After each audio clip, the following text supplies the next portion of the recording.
நம் விதிதான் நமக்கு. பயம், பொறாமை அடிக்கடி மன அமைதியை குலைக்கிறது. நீங்கள் எவர் மீதாவது பொறாமைப்படுகிறீர்களா? பொறாமை ஒரு வியாதி. உங்களது அலுவலகத்தில் திரு க உங்கள் பதவி உயர்வை தடுத்தார் என்பதாலோ, அல்லது உங்கள் வியாபாரத்தில் திரு கே போட்டியிட்டு குலைத்தார் என்று நீங்கள் கற்பனை செய்வது தவறு. திரும்ப திரும்ப எண்ணுங்கள், உங்களது முன்னேற்றத்தை எவரும் ஆக்கவோ அழிக்கவோ முடியாது. உங்களது தொழிலும் உங்களது வாழ்க்கையும் உங்கள் முன்வினையால் உருவாக்கப்பட்டது. தீதும் நன்றும் பிறதர வாரா. நீங்கள் முன்னேற வேண்டும் என்று விதி இருந்தால் உலகம் முழுவதும் ஒன்று திரண்டாலும் அதை தடுத்து நிறுத்த முடியாது.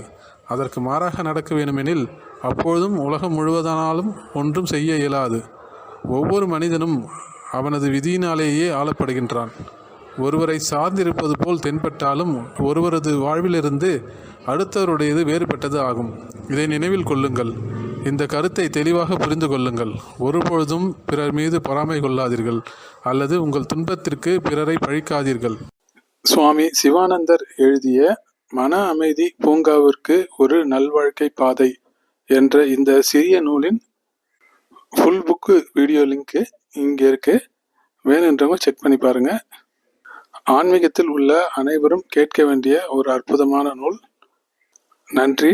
வாழ்க வளமுடன்.